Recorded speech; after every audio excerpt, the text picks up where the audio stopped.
Hola, hola, bienvenidos a este espacio de la Academia Boreal Disruptivos para Monjes Urbanos Sostenibles. Mi nombre es Janet Muñoz y hago parte del equipo de Libertad Boreal y hoy vengo a compartirles un tema que para mí es apasionante. Y este tema además hace parte de todo el pensum que se maneja en la Academia Disruptivos. Así que bienvenidos, les quiero compartir acerca de las emociones. Un tema que bueno, desde hace un tiempo, hace ya más de 2 décadas, se viene trabajando bastante, incluso en las organizaciones y en las entidades educativas, pues dada la relevancia que cada vez tiene este tema para nuestro fluir, nuestro transitar como seres humanos en esta vida que bueno, que estamos aquí experimentando. Así que entrando en materia, pero bueno, antes quiero comentarles que la Academia Disruptivos tiene un propósito y es entrenar en competencias necesarias para fluir en un mundo líquido o conocido de otra manera actualmente como mundo VICA, mundo BUCA. Para quienes quizás no estén familiarizados con este acrónimo, lo que significa mundo VICA en español es volátil, incierto, cambiante, ambiguo. Y VUCA es el término, el acrónimo de la palabra en inglés. Así que bien, nosotros lo que queremos es la actualización de las competencias para desenvolvernos, dadas todas las influencias que compartimos actualmente y digamos que la más visible en este instante para cada uno de nosotros y que pues, podemos tener evidencia palpable es la pandemia. ¿Cuántos de nosotros estábamos preparados para transitar una eventualidad como esta? Creo que muy pocos o ninguno, y a muchos nos tomó por sorpresa. Y todo esto tiene que ver con el tema que nos convoca hoy, que tiene que ver con las emociones. Así que, ¿qué son las emociones? Cada uno de ustedes podrá tener un significado acerca de esta palabra. A cada uno de ustedes le podrá decir algo diferente. Y de hecho, dice el doctor Stanislao Basrak, el doctor en biología argentino, autor de varios libros, entre otros el último titulado En el limbo. Lo que dice el doctor Stanislao es que en sus años de investigación para escribir ese libro, él no halló una definición científica única acerca de lo que son las emociones. Es decir, cada quien tiene un significado, cada uno de los estudiosos, de los que han teorizado sobre este tema, los científicos, los biólogos, etcétera, han dado una definición quizás diferente o apenas similar. Pero bien, en lo que sí están de acuerdo, en lo que sí coinciden todos, es que las emociones son absolutamente necesarias para tomar decisiones. Y si no, ¿cómo puedes enterarte de cómo te sientes respecto a esa decisión que tienes al frente? Entonces, de ahí que cada vez tenga más importancia que tratemos este tema y que nos adentremos en el estudio de las emociones para conocernos también a nosotros mismos. Y a raíz de esos estudios que hizo el doctor Stanislao Basrak, encontró también que muchas personas definían las emociones como campos magnéticos que junto a los pensamientos forman campos electromagnéticos.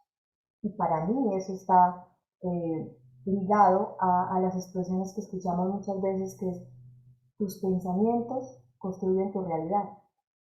Es decir, si entonces las emociones son campos magnéticos, con los pensamientos formamos campos electromagnéticos, estamos atrayendo con nuestros pensamientos esa realidad que tenemos ahí enfrente. También otros dicen simplemente que las emociones son energía, otros las definen como estados fisiológicos. Es más, encontraba en algunos de los textos que cada emoción tiene asociada una hormona.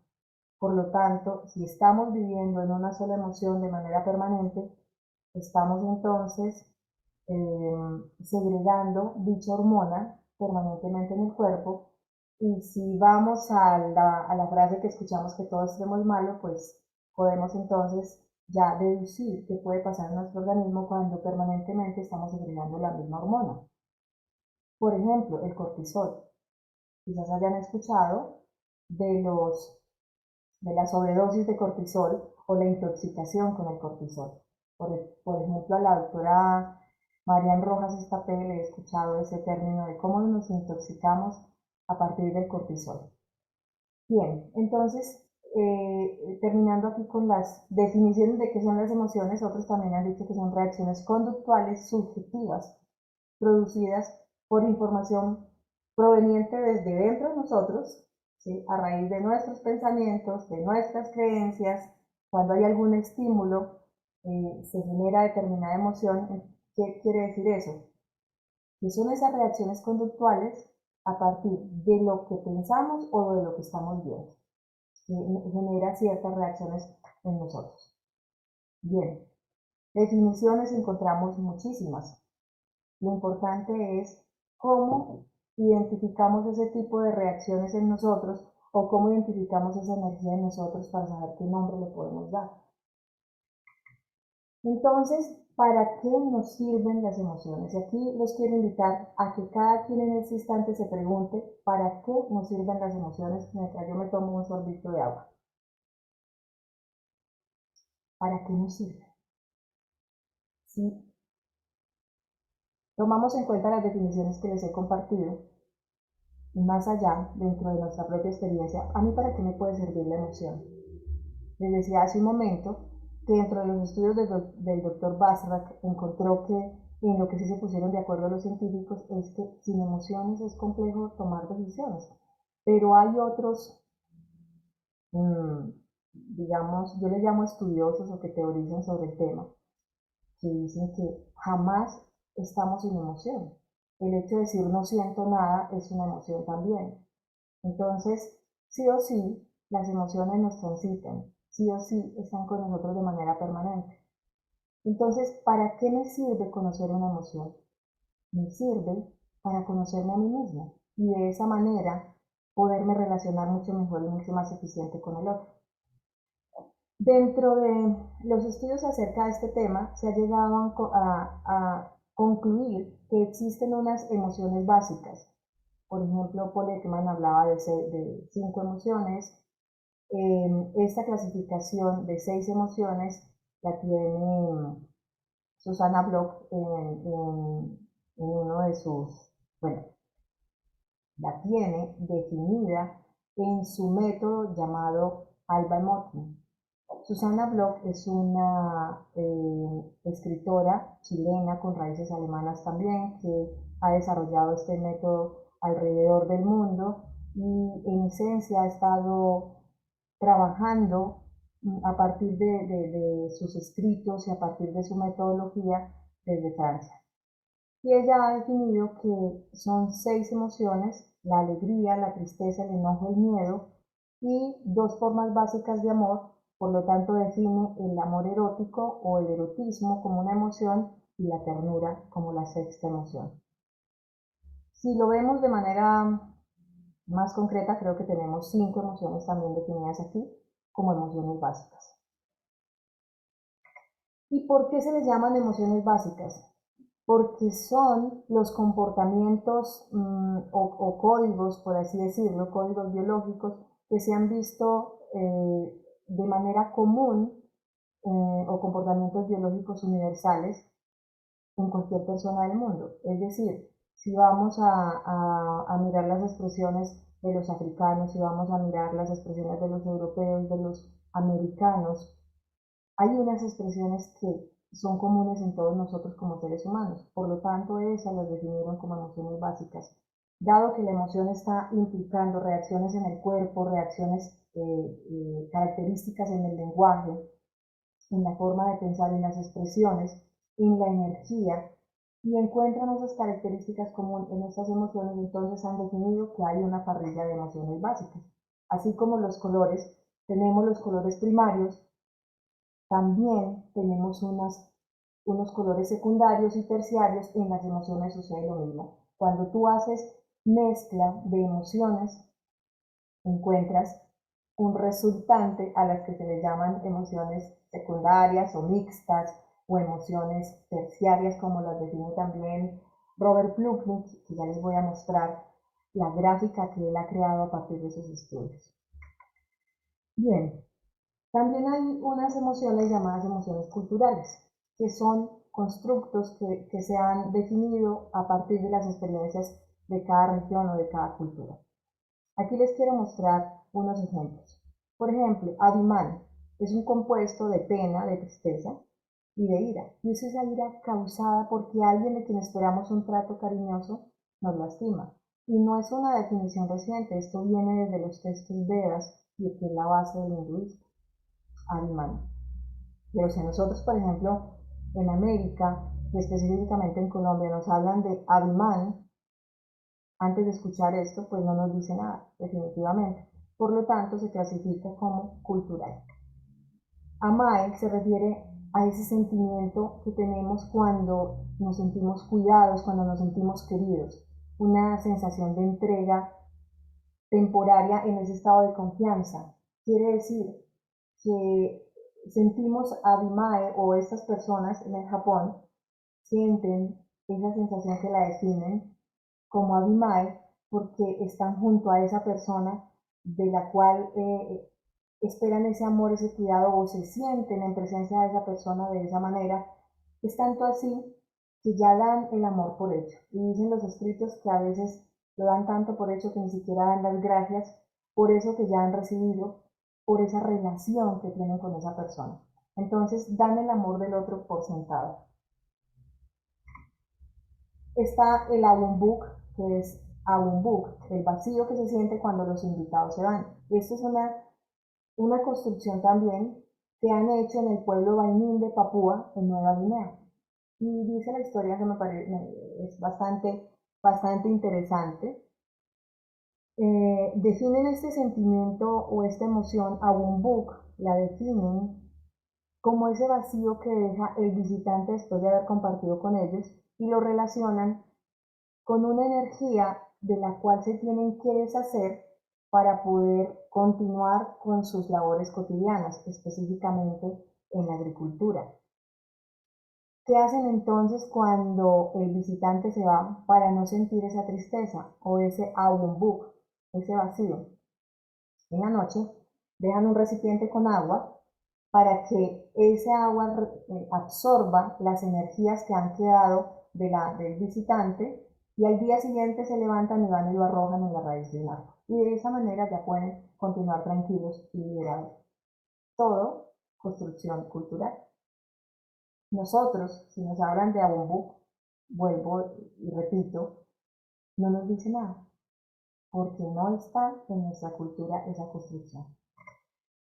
Bien, les hablaba entonces que Robert Plutnik ha hecho una clasificación de las emociones, él también clasifica más o menos unas 8 emociones básicas y a partir de esas emociones básicas, con unas combinaciones, ha definido otras a las que les llama primarias combinadas.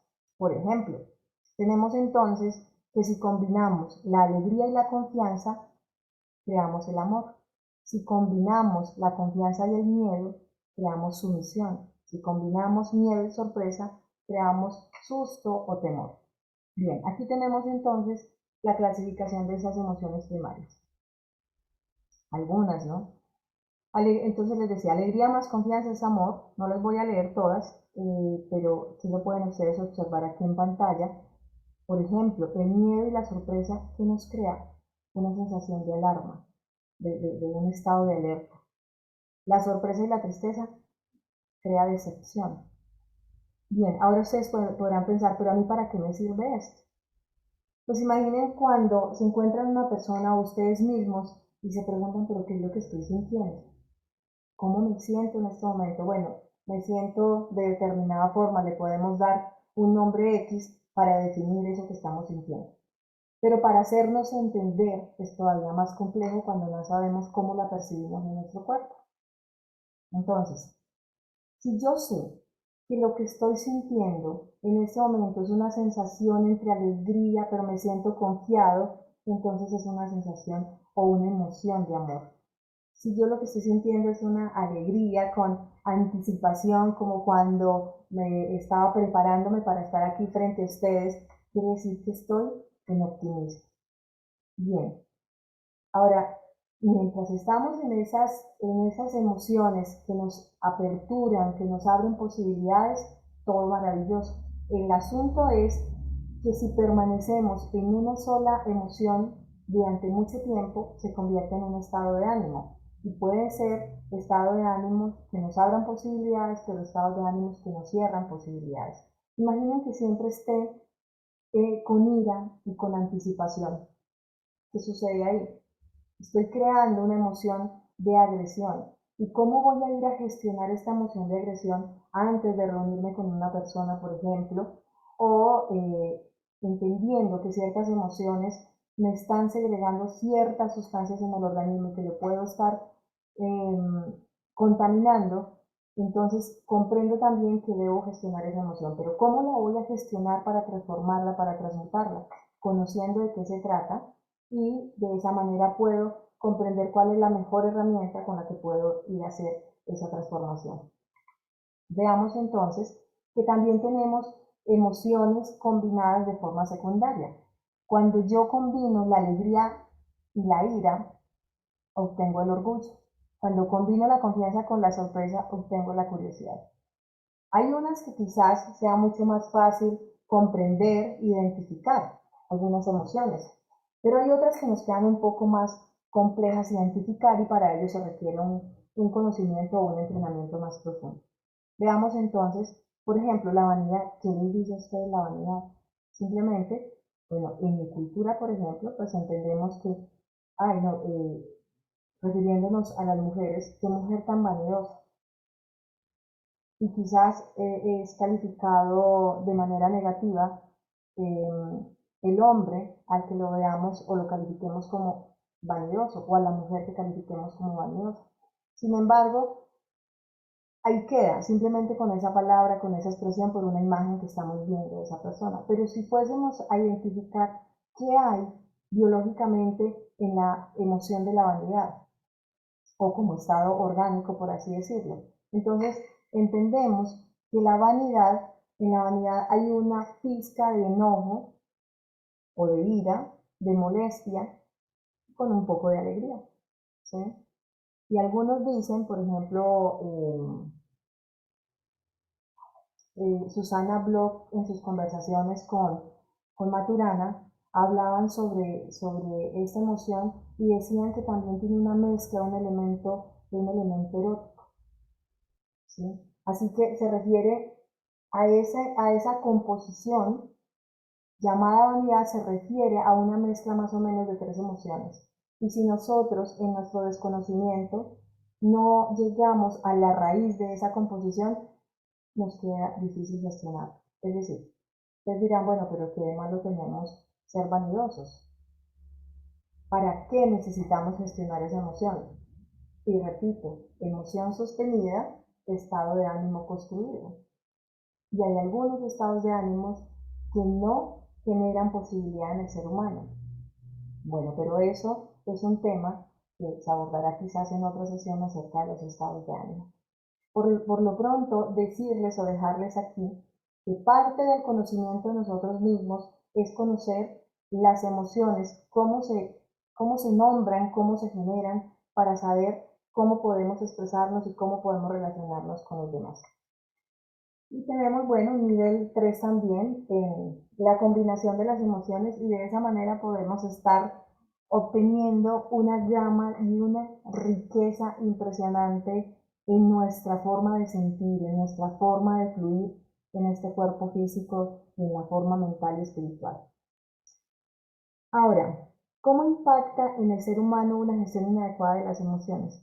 Bueno, hemos entendido ya, a partir de los estudios que han hecho algunos científicos, insisto, teóricos, acerca de estos temas, hemos entendido que hay un impacto físico, por ejemplo, con respecto a las emociones mal gestionadas o a veces que se van quedando dentro de nuestro cuerpo. Ya hemos escuchado que la inadecuada gestión emocional puede crear en nosotros enfermedades crónicas. ¿Sí? Por ejemplo, cuando no estamos gestionando la ira, el miedo, ¿qué sucede en nuestro cuerpo? Imaginen ustedes que permanezcamos en estado de miedo o de ira. La hormona que se está segregando en el cuerpo está afectando el sistema digestivo. Y al afectar el sistema digestivo está impactando las paredes que se fisuran por donde pueden estar fluyendo sustancias de los alimentos que van al torrente sanguíneo. Y al ir al torrente sanguíneo afectan otros órganos del sistema. Por lo tanto, entendiendo esto, sabemos que la gestión emocional es absolutamente importante para conservar una salud física. La no gestión emocional impacta nuestro comportamiento. Imaginen una persona que siempre está en estado de tristeza, en ese estado anímico de tristeza, cómo se relaciona con los demás, cuáles son las oportunidades que está aprovechando de la vida o cuáles relaciones, cómo está impactando sus relaciones de manera positiva o negativa. El impacto mental, por ejemplo, algo muy concreto es que el torrente sanguíneo no es el mismo cuando la persona tiene una mala gestión emocional o cuando está en estados de estrés, por ejemplo. El torrente sanguíneo ya no está haciendo, o sea, la irrigación en la parte frontal del cerebro no es la misma. Por lo tanto, está afectando nuestra capacidad de razonamiento, nuestra capacidad creativa, nuestra capacidad de colaborar con el otro. Así que si nosotros no comprendemos esto y no hacemos una adecuada gestión emocional, estamos impactando nuestros resultados, estamos impactando nuestro nivel de competencias. Solo imaginen qué ha sucedido con las personas en una empresa cuando llegan a el síndrome del burnout, muy conocido el síndrome del burnout o síndrome del quemado dentro de las organizaciones. Y lo que no sabíamos es que el síndrome del quemado también lo puede adquirir una persona que no esté en un ambiente laboral, en su casa, en la relación con sus amigos, en la relación con su familia, en todos los desafíos que esté transitando con el día a día en su vida cotidiana, también puede estar adquiriendo el síndrome del burnout. Entonces, una persona en ese estado no reacciona de la misma manera. Por más que sea competente académicamente, por más que sea la persona más preparada, llega a un estado de quemado y sus competencias están nulas. ¿Por qué? Porque todos esos recursos que se necesitan para hacer funcionar determinadas zonas del cerebro, como la corteza prefrontal, donde está esa lógica y el razonamiento, en ese momento no están atendidas. Esos recursos en estado de estrés se van a otra parte del organismo. Bien. Y en la parte espiritual, ¿cómo podemos nosotros impactar con las emociones en la parte espiritual? Bueno, aquí yo no puedo ahondar muchísimo, yo no soy experta en esta parte, pero lo que sí les puedo decir es desde mi propia experiencia, cómo un estado de ánimo que me estaba invadiendo durante 5 años, cómo afectó mi espiritualidad, incluso mi creencia en lo que era la espiritualidad, cómo me estaba conectando con los otros seres humanos y cuáles eran las experiencias a nivel sensorial que yo estaba viviendo en ese momento, llegando a, a, a vivir, por así decirlo, a experimentar pesadillas, pesadillas despierta y pesadillas dormida. Había una confusión que yo ya no sabía si lo que estaba experimentando era un sueño o lo que estaba experimentando era mi realidad.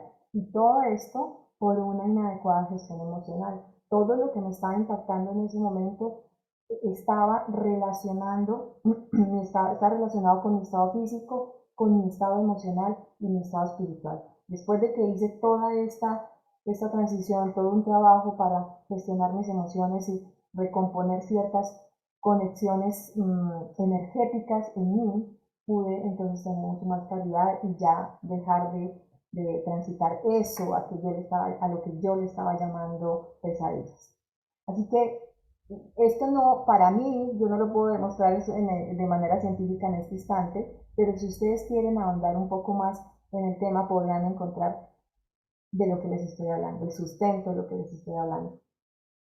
Hay un autor que escribió, no recuerdo el apellido, sé que se llama Carlos, si no estoy mal es Carlos Sánchez, es un terapeuta holístico, escribió un libro, Somos una gota de Dios, y él en ese libro explica lo que yo se les estoy expresando ahorita. Cómo nosotros, como seres humanos, cuando no estamos gestionando de manera adecuada nuestras emociones, estamos bajando nuestra frecuencia energética o estamos, por el contrario, gestionando bien nuestra energía, estamos subiendo nuestra frecuencia. Entonces, cuando estamos en una frecuencia baja, que es a partir de esa tristeza, de la ira sostenida, del miedo, estamos en una frecuencia baja, nos estamos conectando con las energías de frecuencia baja. Y si estamos en una frecuencia alta, nos estamos conectando con energías de frecuencia alta. Por lo tanto, para mí tiene mucho sentido la relación de la gestión emocional con la parte espiritual. Entonces, ¿cómo podemos poner las emociones a nuestro favor? Y lo que se siente se relaciona con el modo de respirar.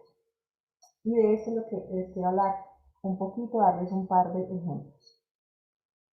Para poner las emociones a nuestro favor, pueden encontrar muchas formas de hacerlo, herramientas diferentes para hacerlo, a partir, por ejemplo, de la meditación, a partir del ejercicio, a partir del relacionamiento, del descanso, del sueño, la diversión, etc. Y también por medio de la respiración. Y cada emoción tiene una forma de respirar. Aquí les voy a compartir solamente dos o tres. Entonces, la respiración del miedo. Imaginen ustedes en este momento que están experimentando una situación que les causa miedo. ¿Cómo recuerdan la respiración? La respiración del miedo. Y quizá los ojos desorbitados. Y hay un comportamiento en el cuerpo, hay una postura, estamos tensos, quizás tratando de protegernos. Y esta definición de miedo también tiene diferentes matices y hay otras palabras para llamar esos diferentes matices. El temor, el miedo, la ansiedad, la angustia, el terror, el pánico. Pero nosotros conocemos generalmente la palabra miedo. O a veces hablamos, sí, es que siento una angustia. Es más, vamos a tratamientos médicos, vamos a terapias para tratar nuestra angustia, para tratar nuestra ansiedad, para tratar nuestro pánico. Todos estos son niveles de miedo. Y hay una respiración para ello. Es decir, que nosotros podemos identificar en qué emoción estamos por la forma en que respiramos, por la postura que tenemos, por la forma en que estamos pensando y de esa manera entonces podemos identificar la raíz para poderla transformar o transmutar esa emoción. O alguno de ustedes podría decir que quiere vivir en el miedo permanente, ¿cierto que no? Entonces es importante que conozcamos estas características en términos físicos, en términos emocionales, en términos de lenguaje, para poder de esa manera gestionarlas. ¿Cómo se respira la alegría? Entonces, recuerden que un episodio donde han estado muy alegres, quizás han estado, como decimos coloquialmente en Colombia, muertos de la risa o toteados de la risa, caídos de la risa, en fin. Imaginen ustedes un episodio en ese momento como hacemos. De esa manera es la respiración también. Absorbemos y la soltamos. Si nosotros en ese momento estamos en una emoción de la cual necesitamos salir, queremos salir, podemos hacerlo a partir de la respiración de la alegría, por ejemplo. Entonces, ¿cómo podemos respirar? Semejante a una risa. Y así podemos practicar y practicar hasta que podamos estar en ese estado que necesitamos, en ese estado de alegría que nos motiva y que nos lleva quizás a una mejor creatividad. Imaginen ustedes qué importante esta herramienta para los espacios laborales, por ejemplo, o espacios donde requerimos estar trabajando en proyectos creativos. Bien, esta es una de las formas de respirar, una de las formas de transmutar emociones que nosotros quizás necesitamos transmutar para estar en estados de mayor apertura. La risa, la alegría. Ahora miremos la ternura. Quizás no hablamos mucho de la emoción de la ternura, pero es una emoción bastante importante en la forma en que nos relacionamos con los demás. Es una emoción que nos permite la apertura para relacionarnos con otros. ¿Y cómo podemos transmutar determinada emoción para traer a nosotros la ternura? ¿Para qué nos sirve la ternura? Para estar en apertura, para conectar más con el otro. ¿Y cómo podemos hacerlo? ¿Cómo podemos llegar a esta emoción? A través de la respiración.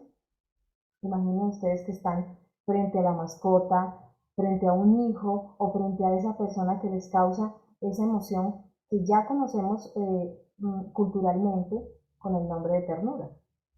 La ternura es una forma, es una expresión de amor. Qué lindo. A veces incluso hacemos ese tipo de expresiones.